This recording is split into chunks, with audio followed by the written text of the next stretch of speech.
Hello po, magandang araw po sa ating lahat. Ngayong araw na to ay magluluto po tayo ng adobong pusit sa gata. At ito na po ang ating mga kakailanganin na mga sangkap. Unang-una, gagamit po tayo ng pusit na 4 na piraso or 2 kilo na pusit. Gagamit din po pala tayo ng suka. Tapos gagamit din po tayo ng bawang, luya, at saka sibuyas. Gagamit din po tayo ng spring onions. Gagamit po tayo ng gata, toyo, oyster sauce, cooking oil. Ngayon po ay uumpisahan na po nating lutuin ang ating adobong pusit sa gata. Ngayon po ay uumpisahan na po nating lutuin tong ating pusit. Ang unang gagawin po natin ay paiinitin po muna natin ang ating kawali. Ngayon po ay pakukuluan po muna natin tong ating pusit para matanggal po yung mga sabaw-sabaw niya, kasi ayoko po yung masyadong masabaw yung adobong pusit na lulutuin ko. Pagkatapos ay tatanggalin po natin siya dito sa ating kawali kapag natanggal na po yung tubig niya. Binabad ko po pala ito sa suka para talagang puputi yung ating pusit. Tsaka tinanggalan ko rin po yung balat niya. Tatakpan po muna natin siya para mabilis siyang kumulo. Ngayon po ay i-check na po natin kung kumulo na ba yung ating pusit. So ayan na po. Ngayon ay tatanggalin na natin siya sa ating kawali para hindi po kumunat. Tignan nyo guys, ang dami niyang tubig. Itong tubig na to ay itatapon ko po para hindi po masobrahan sa tubig yung ating adobong pusit sa gata. Ngayon po ay mainit na po ang ating kawali. Maglalagay na po tayo ng mantika. Mga 3 tablespoon na mantika ang gagamitin natin. So ayan na po, mainit na po siya kasi kita nyo po ay kumukulo na. Ngayon ay gigisahin natin ang bawang. Tapos hihintayin po natin na medyo mag light brown po yung ating bawang. Ayan, nag light brown na po yung ating bawang. Ngayon ay isusunod na po natin ang ating luya.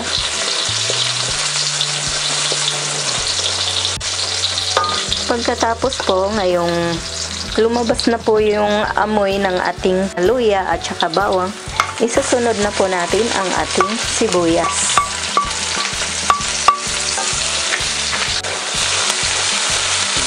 Hahalo-haluin lang po natin. Maglalagay na po tayo ng toyo na 2 tablespoon. Tapos hahaluin po natin at pwede na nating ilagay itong ating pusit. Ilagay na po natin lahat yan. Hahaluin natin para ma-spread yung ating toyo dito sa pusit na niluluto natin. Maglalagay po tayo ngayon ng konting suka. Mga 1 tablespoon lang na suka ang ilalagay ko. Kasi binabad ko na po siya kanina sa suka. Kaya hindi po kailangan na marami ang suka na gagamitin natin. Pero depende na po yan sa inyo. Kung mahilig po kayo sa suka ay pwede nyo pong buhusan.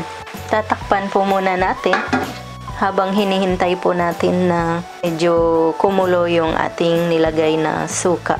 Ngayon po ay i-check na po natin. 1 minute na po yung nakalipas.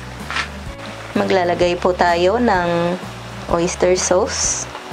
2 tablespoon po na oyster sauce ang ilalagay natin. Tapos isasabay ko na rin po itong ating gata. Kalahati lang po ang ilalagay ko para hindi po masyadong nakakaumay yung ating adobo. Konti lang po ang nilagay kong gata para mas malalasahan natin yung oyster sauce at saka yung toyo. Pero kung mahilig po kayo sa gata, pwede nyo naman pong damihan. Ngayon po ay tatakpan po muna natin itong ating adobong pusit. Tapos hihintayin po natin ng mga 2 minutos para maluto po yung ating pusit. Mabilis lang po itong lutuin. Sa mga hindi pa po nakasubok nito ay pwede nyo pong itry. Napakasarap po niya. Ngayon po ay i-check na po natin kasi 3 minutes na po ang nakalipas. Ngayon ay pwede na po natin siyang haluin.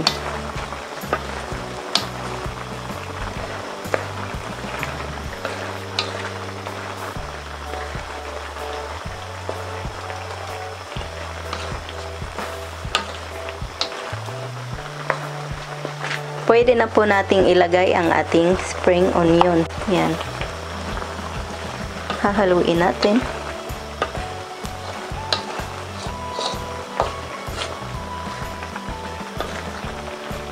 Ayan, luto na po ang ating adobong pusit sa gata. Napakasarap po niya. Sana'y itry po ninyo yan. Napakabilis lang pong lutuin. Ngayon po ay ito-turn off na natin ang ating stove para hindi po ma-overcook yung ating pusit. Ngayon ay hahanguin na po natin itong ating adobong pusit sa gata.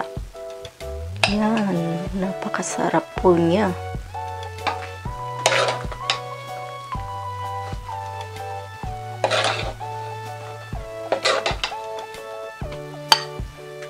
Kung mahilig po pala kayo sa maanghang, pwede nyo pong lagyan ng sili.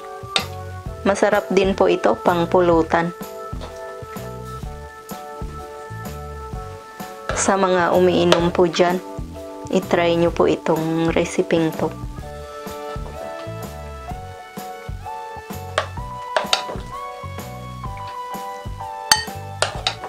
Talagang magugustuhan po ninyo itong resepeng ito. Yan.